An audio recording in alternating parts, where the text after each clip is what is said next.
Assalamualaikum warahmatullahi wabarakatuh. Bismillahi tawakkaltu ala Allah. La hawla wa la quwata illa billah. Ashhadu an la ilaha illallah wahdahu la syarikalah. Wa ashhadu anna Muhammadan abduhu wa rasuluh. Allahumma salli wa sallim ala sayyidina Muhammadin ibn Abdillah wa ala alihi wa sahbihi wa man wala. Amma ba'd. Alhamdulillahirabbil alamin. Kali ini kita bisa berjumpa kembali dan insyaallah kita akan bicara tentang logika. Saya ingin mengantarkan Anda semua untuk yang pertama nanti mengenal ilmu logika. Apa sih sebetulnya ilmu logika itu, yang dipelajari apa, manfaatnya apa, signifikansinya apa, kemudian juga termasuk diantaranya nanti bicara tentang pro dan kontra sekitar ilmu yang disebut dengan ilmu logika ini. Baik,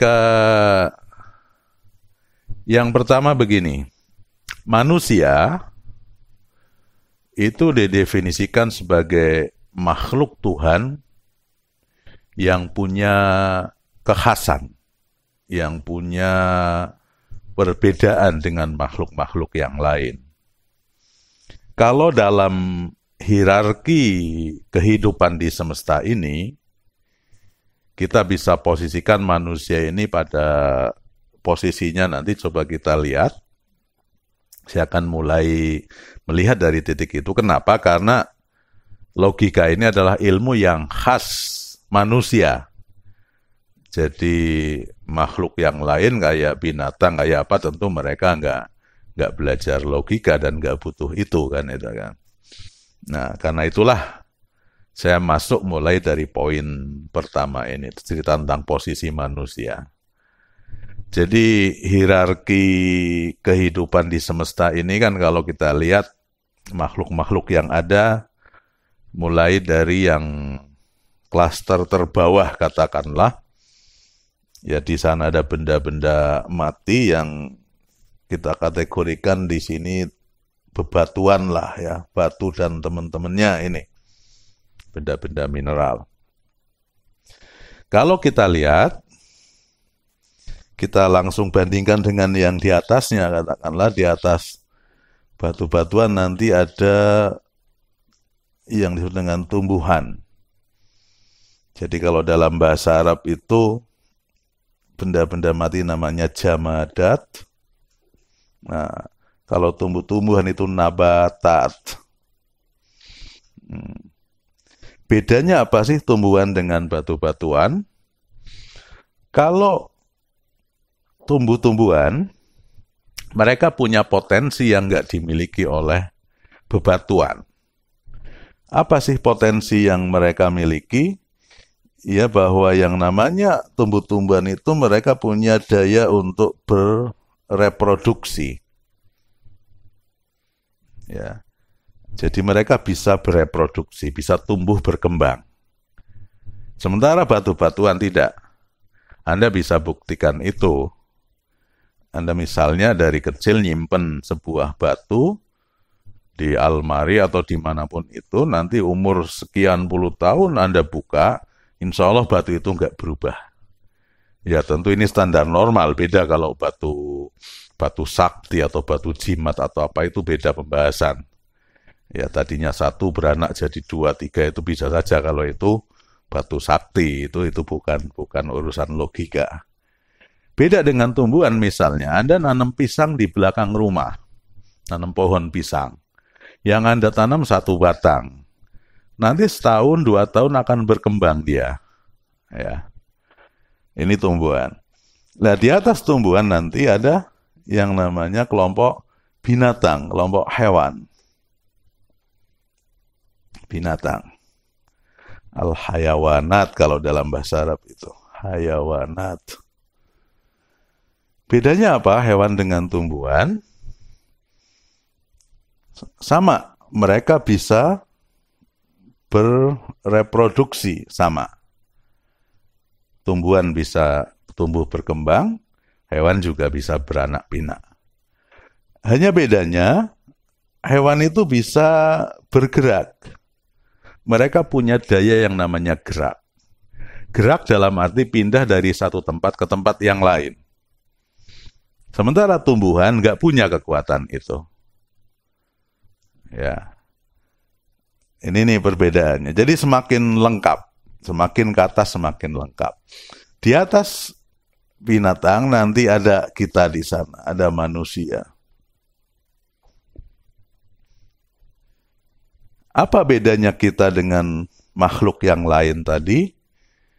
Kita bisa reproduksi sama. Kita bisa gerak.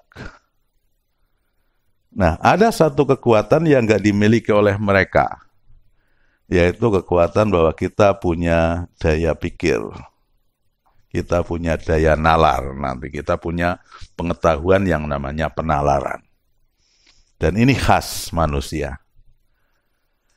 Sehingga kalau dari hierarki ini kita bisa membuat pemetaan sekaligus positioning bahwa yang membedakan kita manusia dengan makhluk yang lain adalah apa? Bahwa kita ini makhluk yang berpikir, makhluk yang menalar. Nah, tentu saja dalam ranah kehidupan nanti kita bisa mengambil pelajaran dari hierarki ini bahwa karena yang menentukan kemanusiaan kita adalah kekuatan yang ketiga ini, maka yang pertama kali harus dioptimalkan adalah ini. Ya, yang lain tetap ya, daya reproduksi tetap kita harus optimalkan, daya gerak juga begitu. Karena kita tahu manusia itu dengan kekuatan geraknya dia bisa berbuat banyak hal. Ya, Cristiano Ronaldo misalnya dengan gocekan bolanya, Lionel Messi dan teman-teman itu, atau Valentino Rossi dengan MotoGP-nya dan lain sebagainya, mereka bisa menjadi legenda, mereka bisa menunjukkan eksistensi mereka dengan optimalisasi daya gerak itu. Nah, tapi jangan lupa bahwa yang membedakan kita dari yang lain adalah ini yang ketiga, daya pikir kita. Artinya kita nggak boleh terjebak pada nomor 1 dan nomor 2 dengan mengabaikan yang nomor 3. Dan saya rasa warning ini pula yang kemudian menjadi salah satu reasoning ya, atau menjadi penjelasan kenapa Tuhan dalam surat At-Takatsur misalnya Allah berfirman Alhaakumut Takatsur kan itu kan. Surat At-Takatsur atau surat Alhaakumut.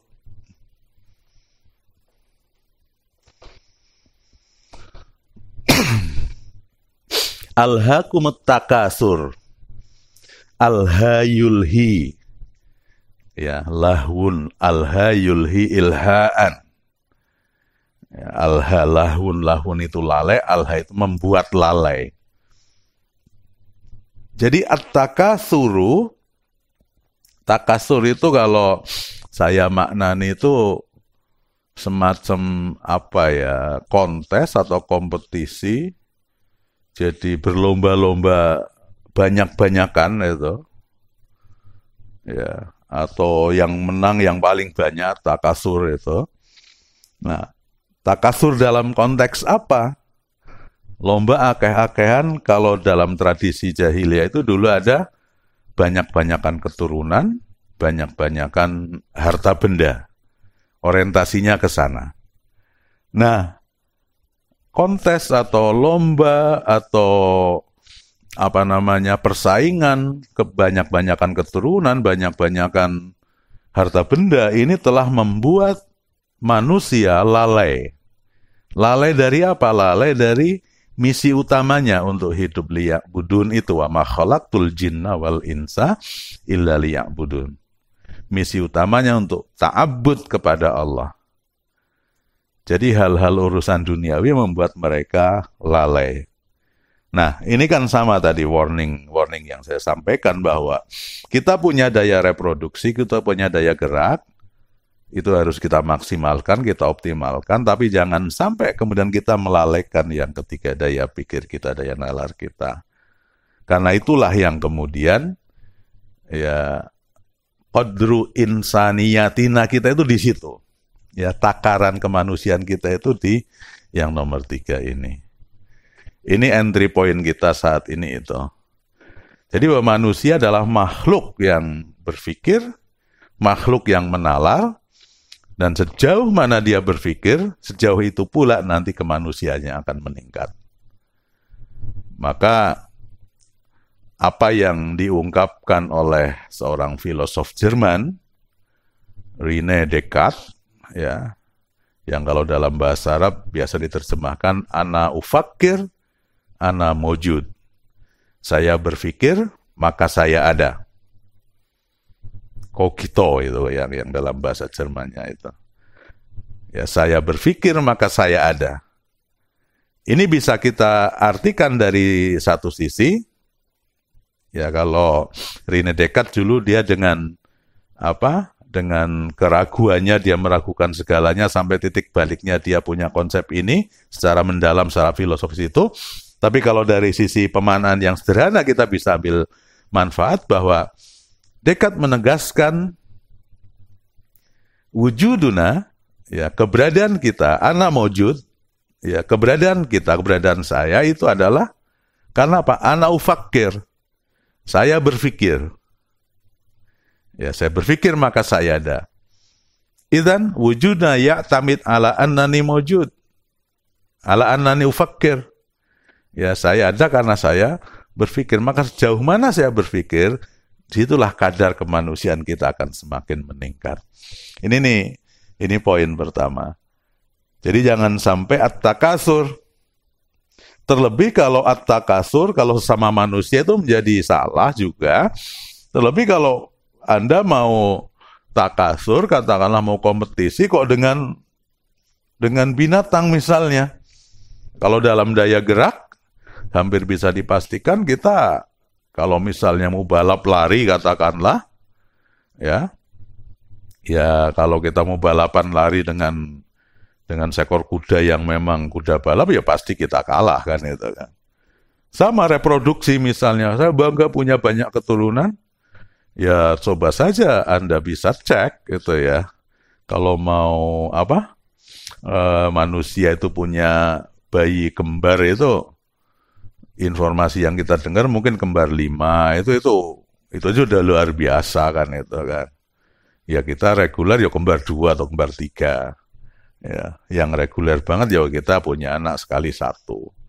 Nah, sementara binatang misalnya tikus sekali beranak bisa puluhan. Bahkan kalau yang bertelur itu ikan ya misalnya ikan di air itu lele dumbo atau apa sekali bertelur bisa menetas ribuan, bahkan puluhan ribu, bahkan ratusan ribu. Tentu kalau at-takasur dengan mereka, ya kita kalah kan itu kan. Oke deh. Jadi posisi kita sebagai manusia ini, karena kita punya daya pikir, daya nalar.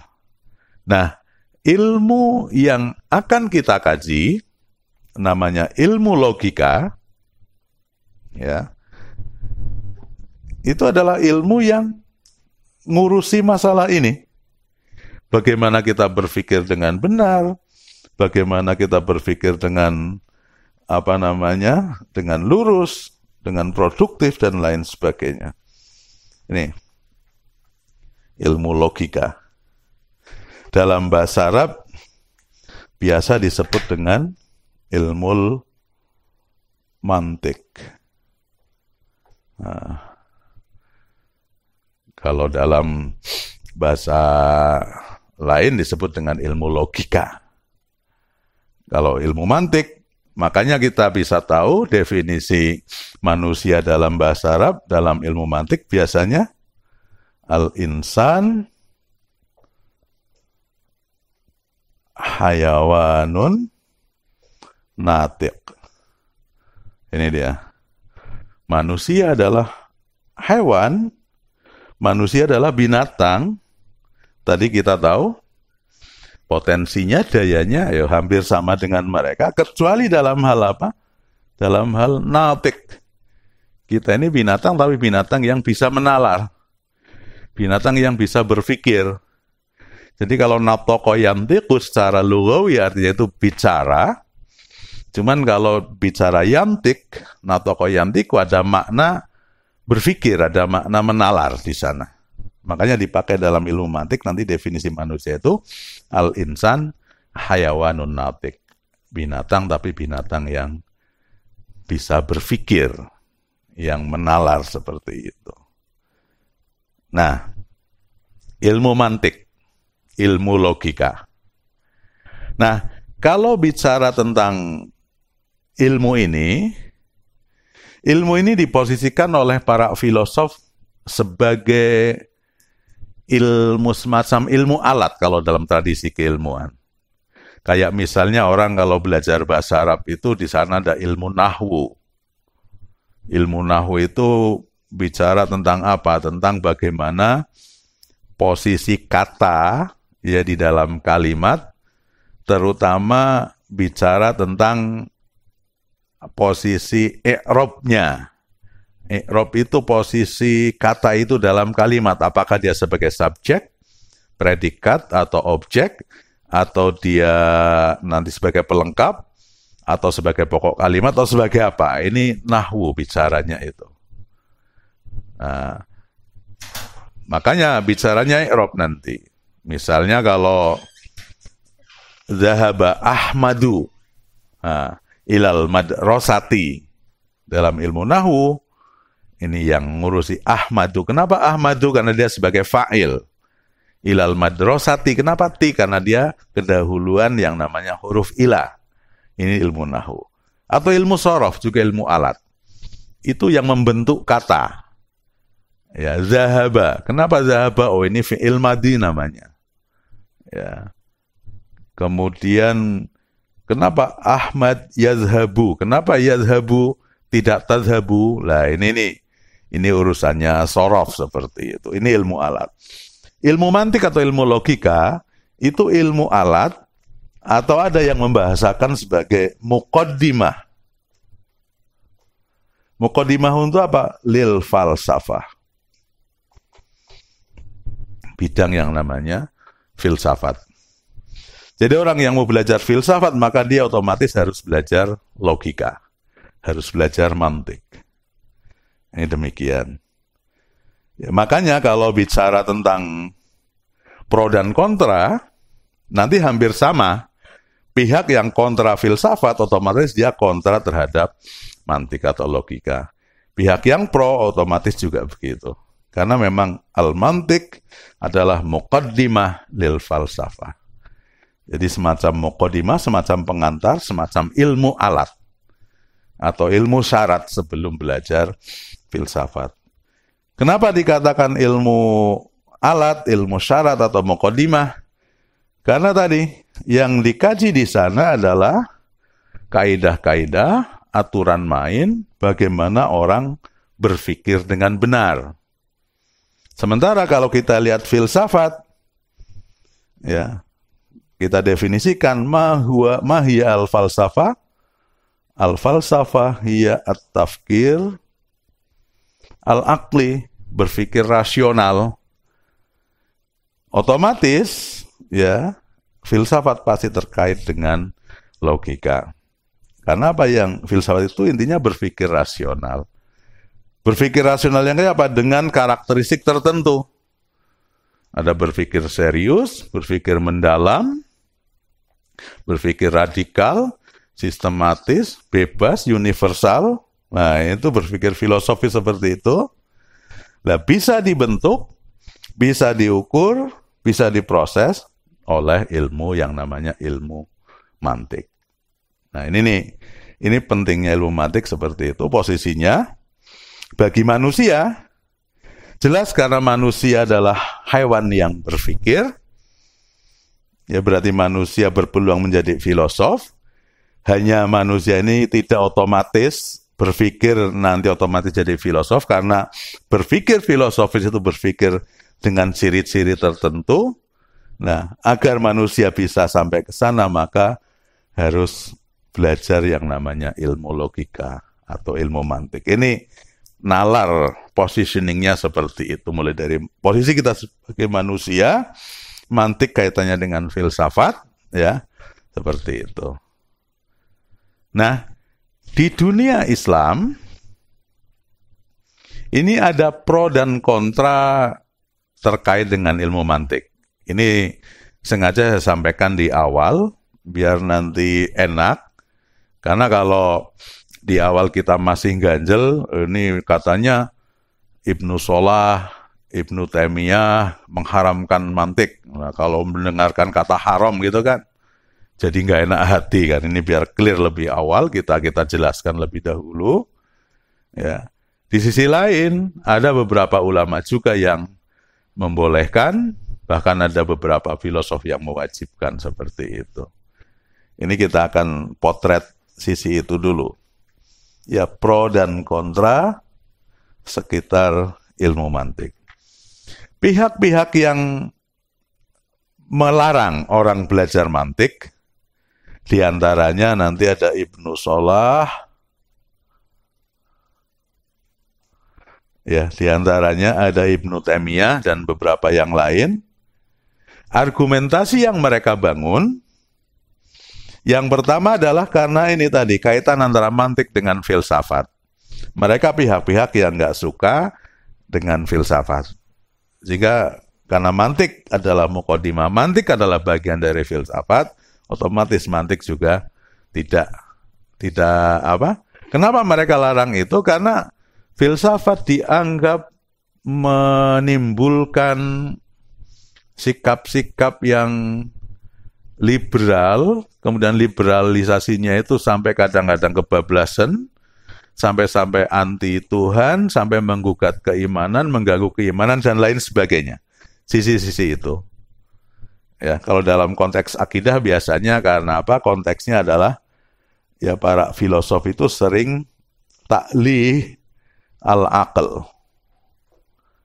Ta'lih itu menuhankan akal, kemudian menafikan wahyu. Nah, ini yang dikritik itu karena itu ini dilarang belajar ini ilmu mantik.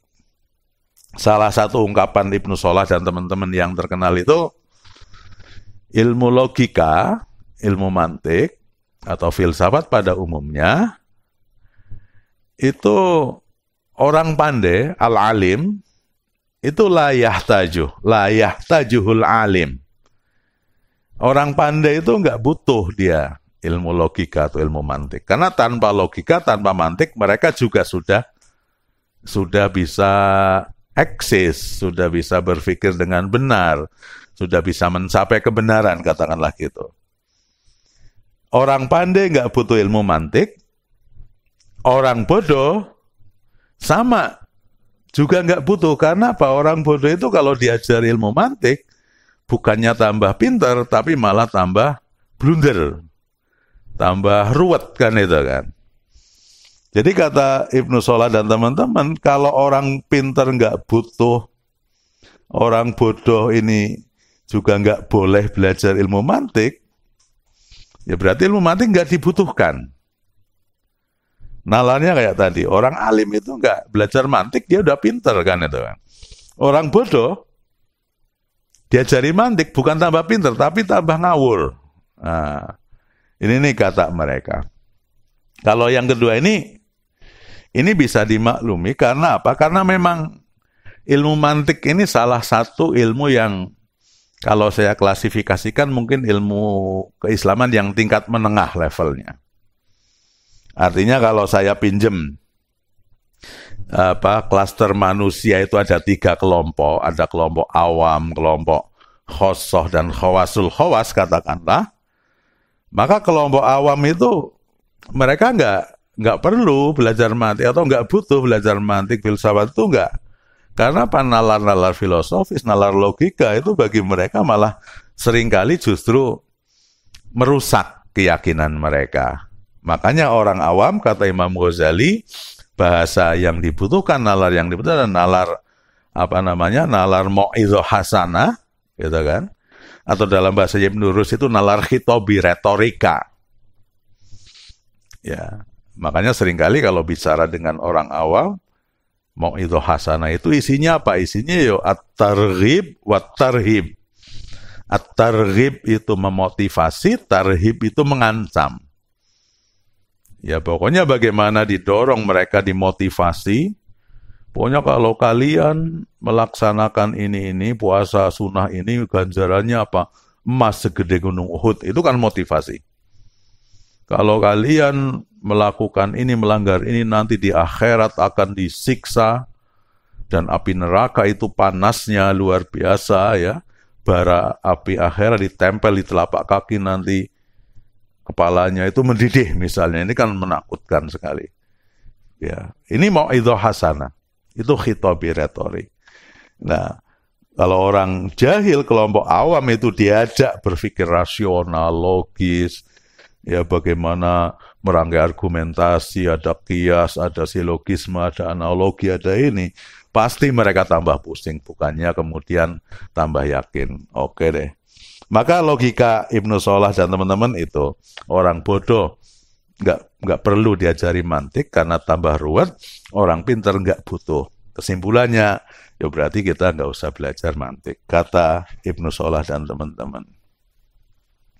Kemudian,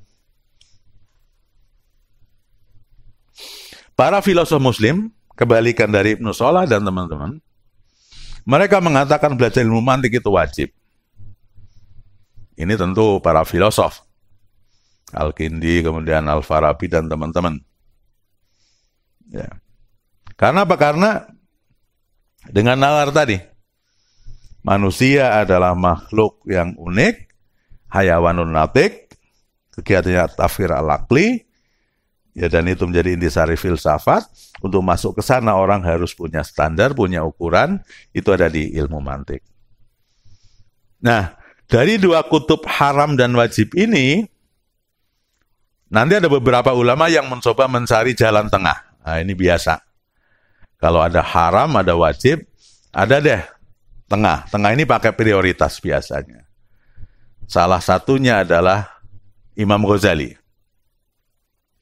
Imam Ghazali, dia adalah salah satu pihak yang mengharamkan beberapa pemikiran filsafat, ya perdebatan dengan para filosof. Cuman kalau dalam kategori ilmu mantik, Imam Ghazali adalah pihak yang tetap mengharapkan umat Islam belajar ilmu mantik. Ya, bahkan dia meramu ilmu mantik itu dalam ilmu syariat, dalam yang lain, ya, sehingga kita bisa baca karya-karya beliau. Ya, oke deh.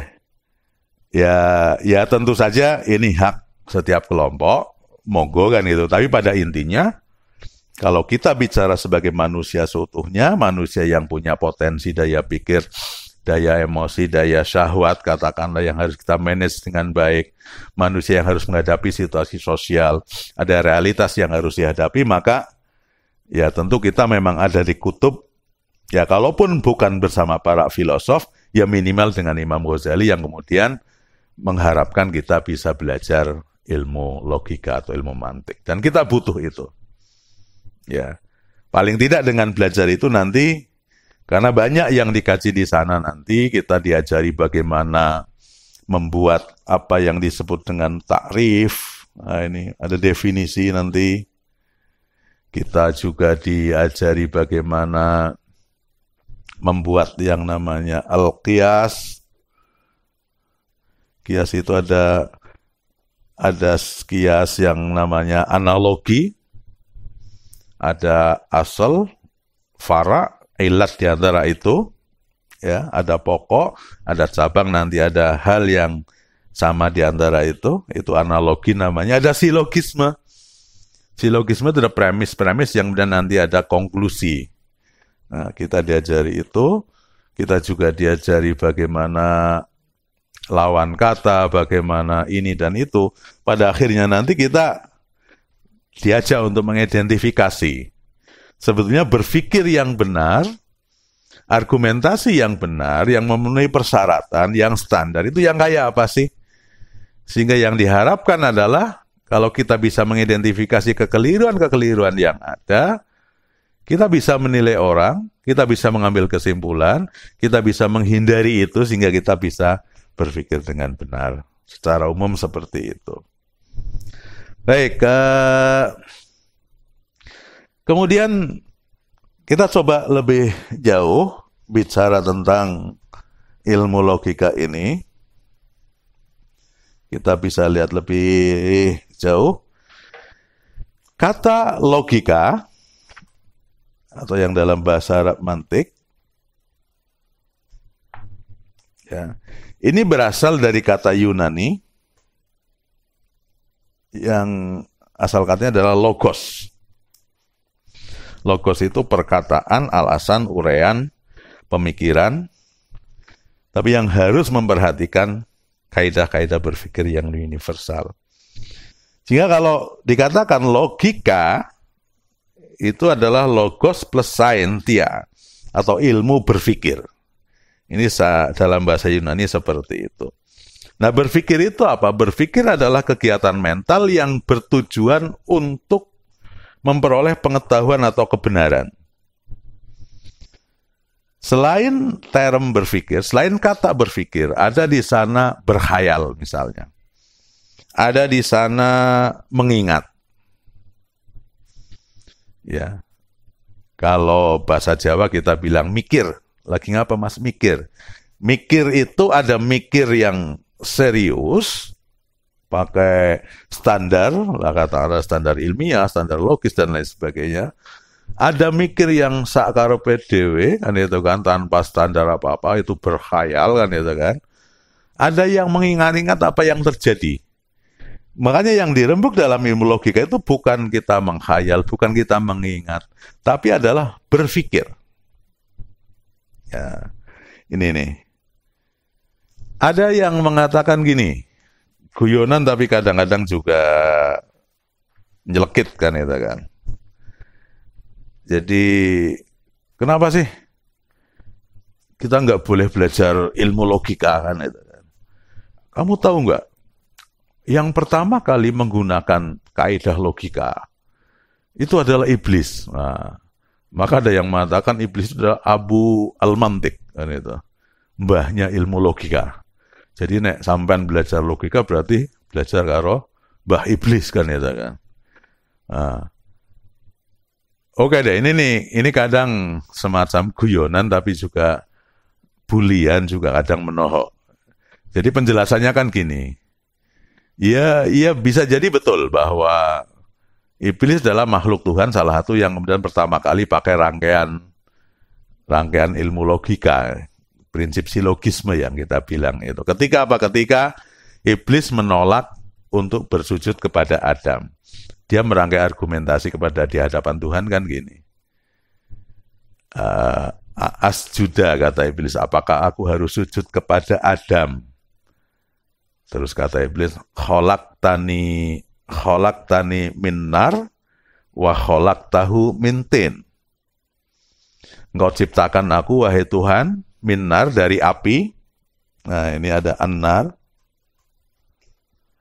Wa khalaqtahu min tin. Dan engkau ciptakan dia dari tanah liat, atin. Pakai tok ya, betul ya. Atin, kalau pakai tak, tin, buah tin kan itu. Terus ada logika yang dibangun oleh iblis, premis mayor yang dia bangun adalah an-naru khairun minatin.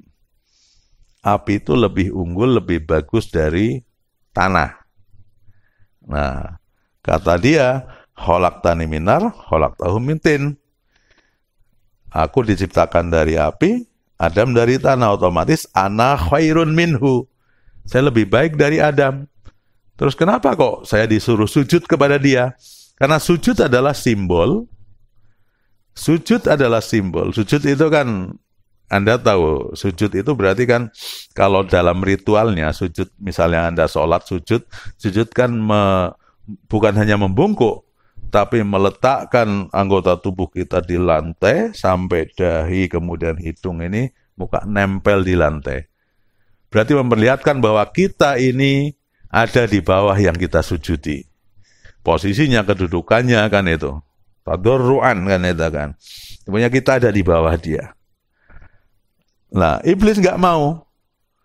Karena apa? Karena dia diciptakan lebih dahulu, kemudian kualitasnya kata dia, karena dia berbicara kualitas dari asal usulnya, api itu lebih baik dari tanah kok. Ya. Dan indikasi ini kalau kita ukurannya nafsu barangkali juga nyambung kan itu kan. Coba Anda bandingkan api dengan tanah dari sisi warna, misalnya api warnanya kuning, tanah hitam, kuning dengan hitam itu relatif. Kalau hitam ini kan mohon maaf, ini memang kalau dalam ranah warna, ada dunia hitam, ada lubang hitam, ada apa. Kalau hitam itu kan negatif kan biasanya itu. Nah, kuning cerah kan itu kan, kecenderungan api ke atas, tanah di bawah, dan lain sebagainya. Ini nih, kata iblis seperti itu. Nah, cuman benarkah argumentasi yang dirangkai oleh iblis ini? Ya, kita justru bisa belajar kekeliruan iblis dalam merangkai argumentasi ini. Karena nanti dalam prinsip silogisme, premis mayor, premis minor, ya yang namanya premis itu mukodimah yang dirangkai itu betul harus diuji kebenarannya. Kalau premisnya error, premisnya salah, maka nanti kemungkinan besar kesimpulannya juga salah. Nah, iblis ada indikasi dia salah dalam membangun premis itu. Ya kayak misalnya bicara tentang asal-usul, apakah asal-usul menjamin ya seseorang kemudian kualitasnya bagus, itu juga belum pasti kan, itu tidak otomatis. Ya. Keturunannya si A terus dia otomatis jadi orang besar juga otomatis juga seperti dalam ranah moral nanti pasti akan seperti itu. Oke deh, sehingga kalau ada orang mengkritik berarti kamu belajar dari iblis, it's okay. Ya, artinya belajar ilmu itu kepada siapapun, bahkan kalau Anda bisa baca lebih lanjut di beberapa kitab, misalnya kitab yang sering dipakai oleh para alim, para kiai itu di Nasoihul Ibad itu banyak kan. Di hadis-hadis itu bahwa Nabi itu diajari sama iblis dalam banyak hal misalnya. Jadi belajar dari siapapun, asal itu ilmu yang bermanfaat, it's okay. Ini mungkin jawaban praktisnya begitulah. Oke. Nah, ini kita belajar, kita bicara tentang logika. Jadi nanti yang dikaji apa sih? Yang dikaji tadi itu aturan main, bagaimana kita menggunakan piranti kita ini dengan benar. Sebab begini, kalau bicara berpikir itu menjadi sebuah kegiatan yang khas manusia, sementara kita bilang manusia ini kan background-nya masing-masing, tradisinya masing-masing. Ya, manusia Indonesia, manusia Amerika, manusia Afrika, ada punya mereka adat yang berbeda-beda. Nah sekarang kalau bicara insaniyatul insan, kemanusiaan manusia, yang itu sifatnya adalah universal, berlaku untuk semuanya, ya tentu harus ada standar umum. Nah diharapkan memang rumusan dari logika ini nanti, ilmu logika ini bisa dipakai untuk semuanya. Sehingga kalau nggak ada istilah ilmu mantik lil Arab misalnya, ilmu logika khusus orang Arab, nggak. Logika itu berlaku general untuk semua umat manusia. Sehingga nanti standar kebenarannya pun standar umum. Standar umat manusia, bukan standar orang Indonesia, bukan. Bahwa nanti ada kearifan-kearifan lokal yang kita nggak bisa menafikannya, iya. Ya. Ini mungkin kalau kita bicara teori relativitas, itu tadi ada hal-hal yang relatif, iya. Bahwa hal yang baik menurut orang Indonesia belum tentu nanti di Amerika baik. Sebaliknya juga begitu. Kayak misalnya kebiasaan berpakaian di musim panas misalnya, kalau di daratan Amerika atau di Eropa katakanlah musim panas mereka dengan pakaian terbuka itu biasa, tapi kalau di sini misalnya kan dianggap orang yang kurang beradaptasi, kan kurang beradab dan lain sebagainya. Pakaian-pakaian seksi kok di jalanan kan, mesti orang memandangnya negatif seperti itu. Ini nih salah satu contoh relativitas yang ada. Tapi itu nanti tidak menafikan bahwa ada kaidah umum yang bisa kita pelajari dalam ilmu ini. Jadi nanti pada intinya, ilmu logika ini membantu kita tadi merumuskan berbagai hal, merangkai argumentasi, bantu kita bernalar kritis, berpikir dengan benar, ya, terhindar dari kesalahan-kesalahan, ya, kesalahan mengambil kesimpulan, ya. Jadi karena apa? Kita kan pengen bahwa kita sebagai manusia itu nanti kemanusiaannya itu menjadi sempurna. Kalau dalam bahasa filsafat, insan kamil lah. Nah, kamalul insaniyah, kesempurnaan kemanusiaan kita salah satunya adalah bagaimana kita bisa mengoptimalkan fungsi berpikir kita ini yang dibingkai, yang dibimbing dengan ilmu yang disebut dengan ilmu mantik atau ilmu logika. Jadi dengan belajar ilmu logika, kita bisa meningkatkan daya nalar, kita bisa mengembangkan diri kita sebagai manusia yang rasional, kita juga bisa mengembangkan sikap kritis, kan itu kan. Ini manfaat-manfaatnya nanti. Nah, gambarannya adalah gini. Jadi kalau lingkup ilmu logika ini memang fokus tadi saya bilang, fokus dalam ranah menyelidiki atau membingkai atau mendampingi proses penalaran, kan itu kan, proses dalam bahasa Indonesia berpikir tadi, bukan yang lain. Artinya kalau misalnya ada orang berkhayal, ya berkhayal itu sah, gitu kan. Orang berkhayal itu nggak perlu pakai logika. Ya, orang bermimpi itu nggak usah kemudian menggunakan rasio, itu nggak usah. Wong mimpi kok kemudian takut dosa. Misalnya kan itu kan. Orang bermimpi itu nggak ada orang bermimpi kok berdosa kan itu. Orang berkhayal, ya silahkan berkhayal itu bebas. Ya. Tapi ketika sudah berpikir, ketika sudah menalar, maka ada aturan main. Maksudnya seperti itu. Ini lingkup logika. Nah, kemudian pokoknya fokusnya ini, maka nanti salah satu tema yang kita kaji di awal nanti itu, kita bicara tentang pengetahuan manusia secara umum, posisi penalaran itu sebenarnya di mana sih? Ya, kayak misalnya gini deh, untuk membedakan penalaran dan yang bukan penalaran, kayak tadi saya bilang, menghayal itu kan membayangkan sesuatu yang tak karepe dhewe kan itu kan. Bermimpi itu yo ketika kita tidur ini bedanya. Nah, kemudian ada juga pengetahuan kita yang bukan berkhayal, bukan bermimpi, bukan penalaran. Kayak misalnya gini deh. Kalian tahu nggak bedanya dokter dengan dukun? Nah, ini misalnya kalau dalam ranah pengobatan. Dua-duanya pakai pengetahuan, kan itu kan. Dokter ketika membaca penyakit, dia mendiagnosa, dukun juga mendiagnosa, hanya dasar diagnosisnya berbeda. Kalau dokter dia dengan ilmu, dengan sains, kan itu kan. Kalau dukun dia dengan, bukan ilmu dengan sains, tapi dengan, mungkin dengan bisikan, dengan intuisi ataupun yang lainnya. Ada nalar yang berbeda. Ya. Diagnosanya misalnya gini deh. Ada seorang anak kecil panas dibawa ke dokter.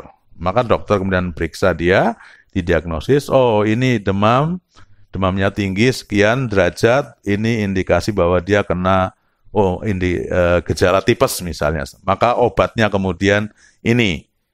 Nah, obatnya ini kemudian nanti ada teori. Kalau dalam dokter itu ada namanya teori probabilitas.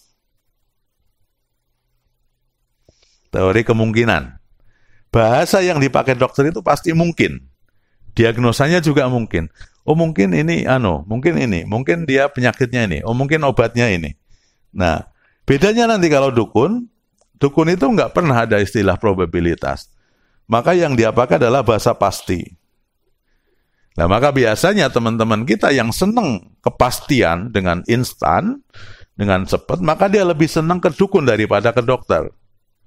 Kenapa? Dia pengen cepat. Jawaban yang pasti, kan itu kan. Wah, ente pasti kemarin baru lewat di jembatan merah itu ya, gitu kan. Ente pasti kemarin di sana sembrono. Berarti ente kesambet, berarti ente ini. Lah nanti obatnya juga begitu. Ini. Nah, ini bahasa yang berbeda. Jadi bahasa keilmuan, bahasa dukun. Pengetahuan yang kemudian menjadi objek logika ya yang di sini ini, bukan dukun. Nah, dukun nggak pakai logika monggo. Makanya kalau kamu bilang kemudian dukun itu nggak logis blas gitu, ya nggak apa-apa karena dukun tidak harus logis kan itu kan. Nah kalau ada dokter kok kemudian tidak logis, lah itu bisa dipertanyakan. Ini ranah pengetahuan yang nanti akan kita garap di antaranya itu. Ya, jadi jangan menuntut dukun kok dukun rasional. Yo dukun nggak harus rasional ya karena memang epistemologi yang dia bangun bukan epistemologi yang benar harus argumentasinya rasional logis kan tidak seperti itu. Oke, ini tentang pentingnya ilmu logika. Kemudian yang terakhir saya ingin tambahkan ya dalam konteks optimalisasi kita berpikir ya sebagai manusia ya. Manusia punya sarana berpikir ilmiah, sarana berpikir rasional, sarana berpikir logis. Ini sekaligus kita bicara tentang kaitan logika dengan ilmu yang lain, ya.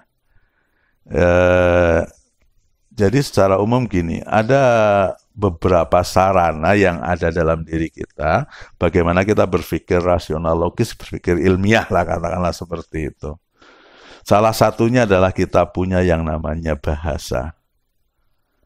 Ini menjadi keunikan kita juga. Bahasa, unsur terkecil dari bahasa adalah kata kan itu. Yang sudah punya arti. Kalau huruf masih belum, kalau kata. Maka nanti ada pembahasan tentang kata. Karena itu menentukan dalam ilmu logika. Kata ini posisinya jadi apa? Nanti dalam premis juga seperti itu. Ya. Nah, bahasa. Bahasa itu kata-kata. Dan bahasa ini memang alat komunikasi yang ampuh. Dan insya Allah kenapa kita bisa eksis, kita bisa mentransfer pengetahuan kita kepada yang lain. Ya medianya ini salah satunya. Kita bisa membaca karyanya Aristoteles. Oh ya, saya hampir lupa. Bahwa logika, ini yang pertama kali menyusun, yang pertama kali menulis tentang ilmu logika adalah Aristoteles. Ya, yang membuat ilmu ini pertama kali Aristoteles tadi, ya tambah-tambah kalau yang nggak suka dengan filsafat, ditambah lagi itu, tambah tadi mbahnya iblis kan seperti itu. Oke. Kita bisa membaca karyanya Aristoteles, karyanya Plato, karyanya Al-Kindi, Imam Ghazali, karena apa? Karena kita bisa berbahasa. Kita nggak bisa bayangkan kalau misalnya kita nggak punya kata-kata yang untuk merepresentasikan sesuatu, maka kita komunikasinya gimana kan itu kan? Yang jelas kita bangga dengan itu. Ya kayak misalnya ini namanya kursi, ini namanya spidol, itu kan karena kita punya kata. Rumusan kata. Nah, jadi ampuh bahasa itu untuk kemudian bisa mentransformasi pengetahuan kita kepada generasi-generasi berikutnya. Ya. Cuman kadang bahasa ini nih di samping kelebihan-kelebihannya juga ada beberapa kekurangan tentu saja. Kadang satu kata ya ini kadang juga bikin ambigu kan itu kan. Satu kata punya banyak makna. Sehingga ketika kita membuat argumentasi, ya itu sering menimbulkan blunder atau kekeliruan orang berpikir. Misalnya kata kembang. Ya. Kalau saya bilang, saya menanam kembang mawar, atau bunga mawar di halaman rumah. Kemudian Anda bikin premis berikutnya dengan kata yang sama, bunga mawar diganti dengan bunga desa, ya, bunga desa, ya, bunga desa kemudian apa? Jadi bunga mawar dengan bunga desa kan tentu hal yang berbeda. Kalau bunga mawar itu memang real, itu kembang mawar, kan kalau bunga desa, kembang desa itu kan perawan kan itu kan. Sehingga kalau ini dijadikan premis yang berdampingan, nanti kesimpulannya pasti keliru. Kan itu. Saya menanam kembang mawar, bunga mawar itu sangat indah kan itu kan. Nah, kemudian kembang mawar diganti dengan bunga, pasti kesimpulannya nanti keliru. Ya, ada kesalahan itu. Artinya maknanya ambigu. Ya, ini kelemahan kata. Ada satu kata punya banyak arti. Terus kadang-kadang ada satu arti bisa dipresentasikan dengan beberapa kata. Perbedaan bahasa misalnya orang Arab bilang hadhihi al-yad, orang Inggris bilang the hand, Indonesia bilang tangan kan itu kan. Untuk hal yang sama, orang mengatakannya dengan bahasa yang berbeda. Ini kendala orang belajar bahasa asing. Ini jadi kendala orang nanti berpikir secara logis kadang-kala itu. Karena itulah kemudian, termasuk kata-kata, itu kan nggak bisa mewakili jumlah nominal kan itu kan. Kayak misalnya dalam kata-kata itu kalau bicara jumlah, hanya sebatas sedikit, agak banyak sekali. Nah, makanya kita perlu bidang yang lain yang namanya matematika. Nah, kita perlu angka untuk mewakili itu. Nah, angka ini kadang lebih ampuh dari kata-kata. Ya, kalian Anda semua mungkin pernah baca kisah filosofis ya dalam buku-buku filsafat ilmu, buku logika biasanya, di mana ada pasangan suami istri yang sedang bulan madu di sebuah hotel, kemudian di antara mereka terjadi miskomunikasi, ada blunder lah komunikasi sehingga bertengkar mereka dan neng-nengan gitu ya, meneng-menengan selama beberapa hari. Suasana lagi bulan madu, Anda bisa bayangkan. Bulan madu mestinya hari-hari bahagia tanpa beban tapi kemudian mereka bertengkar. Nah, kebetulan di hotel yang sama ada seorang tua yang bijaksana yang kebetulan ketemu di restoran dengan pasangan itu, dan mereka berkonsultasi dengan bapak tua itu secara bergantian. Suaminya konsultasi, istrinya juga saling tidak tahu mereka itu. Ya, mereka dikasih resep, dikasih trik bagaimana mencairkan suasana. Terus apa yang terjadi? Yang terjadi, jadi Anda bisa bayangkan, orang kalau sudah miskomunikasi, sudah bertengkar, sudah ada bibit-bibit pertengkaran, itu untuk berkomunikasi dengan kata-kata kan mesti sulit banget. Dicoba misalnya suaminya capek ini bilang, dia hendak mengatakan kepada istri, mau minta maaf saja, baru satu kata dia muncul, sudah dimaknai berbeda. Pokoknya sudah. Begitu muncul satu kata, langsung bertengkar lagi. Istrinya gitu, bertengkar lagi. Ini biasa, orang kalau udah saling benci, miskomunikasi, pasti ya gaduh yang ada. Nah, kata bapak tua tadi, salah satu caranya adalah dengan angka. Dipraktekkan sama pasangan suami istri itu. Dan kemudian pada suatu hari, suami istri itu akur. Lah, bapak tua tadi ngecek, Mas kok bisa sampean bisa kembali akur dengan istri? Kata sang suaminya lapor kepada bapak yang tua bijaksana tadi itu, Bah, kemarin terima kasih masukannya, Pak. Kemarin saya sebagai laki-laki saya kan capek kan itu kan. Mosok bulan madu kok terus bertengkar terus gini. Saya akhirnya sebagai laki-laki saya memperlihatkan kepada istri bahwa saya ancam dia dengan mengacungkan jari satu. Nah, jari satu artinya apa? Artinya saya bilang, pokoknya kamu kalau tetap seperti itu, nggak mau minta maaf kepada saya saya talak satu, kata suaminya. Ternyata saya tantang begitu, istri saya itu malah matanya merah, dan dia malah menantang gini, Pak, dibalas dengan 2 jari. berarti jangan cuma 1 talak, tapi 2 talak, kata dia. Nah, saya sebagai laki-laki kan gengsi, ini kelaki-lakian gitu ya, gengsi. Maka saya bilang, udah, pokoknya kalau kamu masih ngotot, sudah akan saya talak 3. Talak 3 dalam Islam talak bain, kan, yang nggak bisa rujuk lagi kecuali ada muhalil, kan begitu. Setelah saya ancam begitu, ternyata dia luluh, dan dia lari ke saya minta maaf, sudah akhirnya kita selesai urusan, kita mesra lagi. Oke, itu versi suaminya. Tapi intinya dengan 1, 2, 3. Istrinya kemudian ditangkap sama bapak tua itu. Mbak, piye, kondisinya sudah akur toh? Alhamdulillah mbah ini. Terus gimana ceritanya kok bisa? Itulah mbah, saya ini kan perempuan, perasaannya halus kan itu kan. Saya itu paham betul bahwa situasi ini tidak mengenakan dan lain sebagainya. Dan ternyata suami saya juga sama, dia punya perasaan yang sama. Sehingga suatu pagi dia kemudian datang ke saya tidak nggak ngomong apa-apa, dia hanya mengacungkan 1 jari, dan itu menunjukkan bahwa dia bilang ke saya itu sendirian, kesepian kan itu kan. Nah, karena begitu kan saya sebagai perempuan yang punya perasaan halus, saya nggak tega dong. Kalau gitu kemudian saya ajak dia, oke mas, kita duaan yuk gitu kan. Ternyata saya ajak gitu, dia nggak sabar, akhirnya dia acungkan jari 3. Udah kalau gitu kita duaan dan kita bikin anak yang ketiga, atau bikin anak yang menjadi 3 kan itu kan. Yaudah, semakin nggak sabar saya lari, saya peluk dia, akhirnya kita kembali kan itu. Ini versi laki, versi perempuan. Tapi pada intinya adalah yang saya sampaikan, angka ini kadang lebih ampuh dari kata-kata. Terlebih kalau ada angka 1, misalnya dikasih 0 berapa kan itu kan. 1 0-nya 7 misalnya, berarti 10 juta kan itu kan.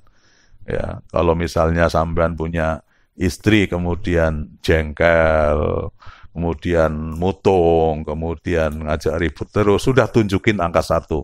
Tapi dengan 0 yang banyak kan itu pasti ya 99% nanti dia pasti akan luluh kan seperti itu. Ini ampuhnya matematika angka. Nah, cuman angka ini juga terbatas.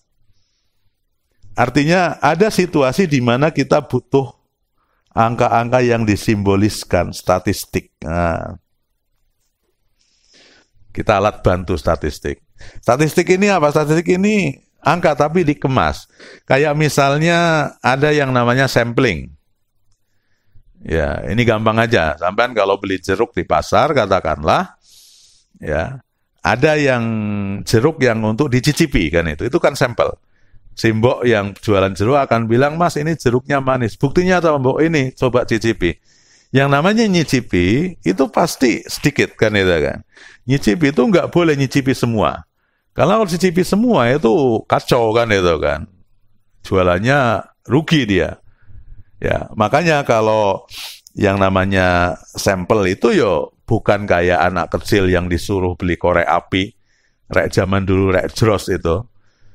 Dia suruh beli korek api, mas tolong beliin korek api 2 pak, ya 2 bungkus. Terus dia lapor kepada bapaknya, pak, saya sudah beli korek dan korek apinya itu bagus banget kan itu. Jos pokoknya. Ya. Loh, kok bisa tahu jos? Sudah, apa kamu udah nyoba gitu kan? Sudah pak, sudah saya coba. Dan semuanya nyala dengan sekali jres. Gitu. Buktinya pak, yuk semuanya udah saya coba dan nyala semua. Nah, ini tentu bukan sampling, ini kacau kan itu kan. Nah, statistik ini membantu kita dalam situasi kita sementara ini di mana ruang dan waktu kita terbatas, ruang kita begitu luas. Kita pengen tahu banyak hal dengan waktu yang terbatas, tentu nanti ada sampel, ya, ada simbol, ada ini dan itu. Ini sangat membantu kita. Nah, dengan ini nanti kita semakin lengkap kita berlogika, semakin lengkap kita berpikir secara menurut kaidah-kaidah yang ilmiah, yang rasional. Baik, ini perkenalan kita dengan logika. Semoga nanti bisa kita sambung ke sesi-sesi yang berikutnya dan akan lebih dalam, lebih praktis. Wallahul muwaffiq ila aqwamit thoriq. Assalamualaikum warahmatullahi wabarakatuh.